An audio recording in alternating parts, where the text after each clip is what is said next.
Welcome to the Clinical Teacher.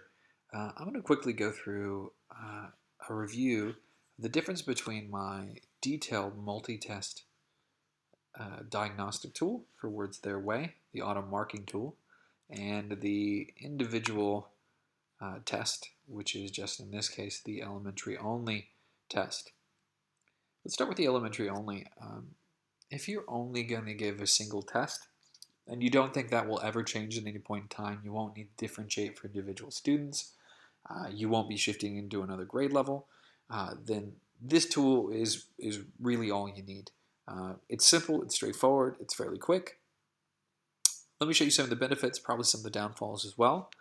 Obviously, the most important benefit is that you only have to mark an individual test, which means you got 25 words for each of your students. Once they're marked, you're finished.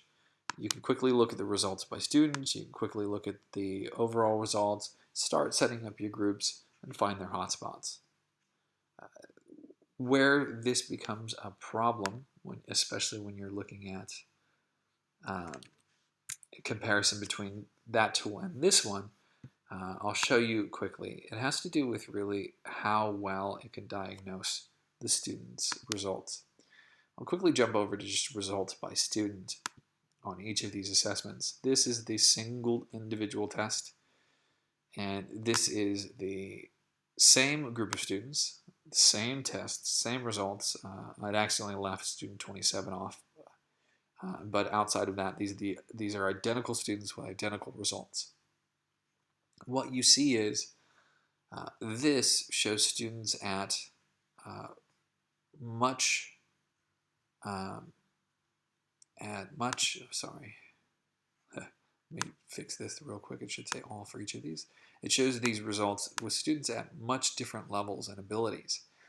These are the same students, and what you'll see is my first three students are derivational, within word, syllables, and affixes. With all three tests, those students are actually within word, emergent, and within word. You'll notice that there's a lot fewer derivational relations. There are a lot fewer syllables and affixes in my diagnostic tool using all three tests. The reason for that is this only has a limited number of word features. Students can master individual words, students can trick their way through one or two, and what that means is you might not catch a pattern that otherwise would be clear if you had more words, which is why you see here much lower results. It's because this combination of word features and words is able to capture more common patterns that you'd see. I have rejigged the calculation, so it doesn't just look for the first two errors in a section. It does look for more because there are more word features, but it is still a little more conservative in the way it looks at those results. The other big area that you see is when you're going to sort groups, because it has far more um, word features, it gives you a much broader tool for finding those hotspots. In this case, if I look at my grade, I see 1, 2, 3, 4, 5, 6, 7, 8, and then most of the end.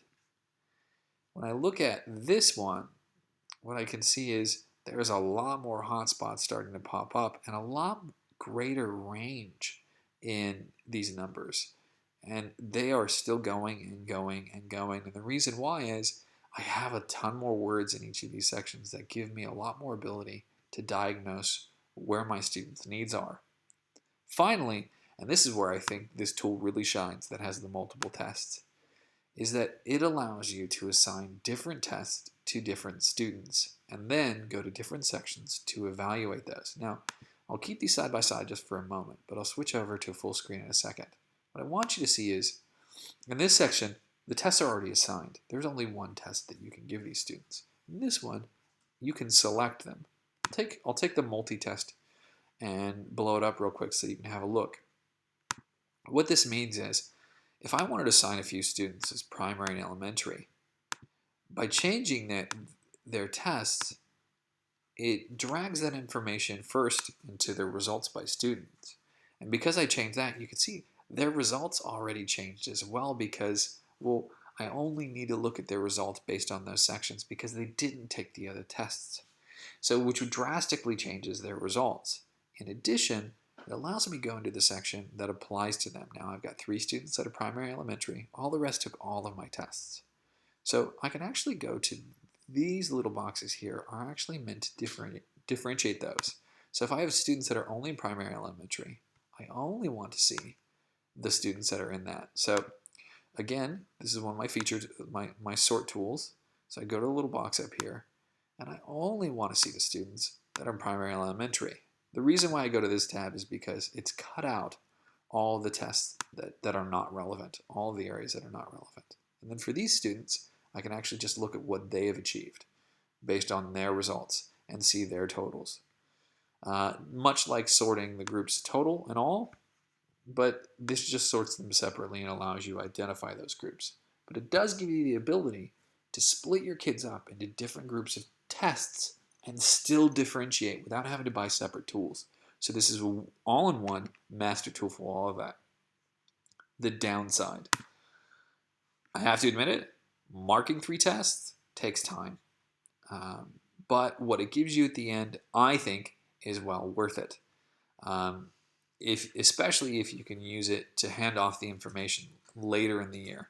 We started doing that at my school, where basically I've taken these assessments, and once they're finished, I take the data and I hand it off to the next grade level, along with my other grade 3 teachers, so that we have a master list they can just input directly into their own classes. It can be a little challenging, but if you can get the cycle working, it makes it so that you can actually just recycle the data, so you're not having to capture it 2 or 3 or 4 times a year.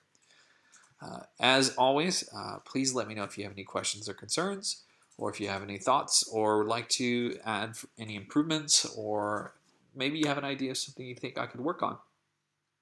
Feel free to leave any questions or thoughts either in my YouTube channel or my Pay Teachers question section. And of course, feel free to browse for the other videos or have a look through my Teachers Pay Teachers account and see if there's anything that interests you. Thank you very much for tuning in, and as always, we look forward to seeing you again at The Clinical Teacher.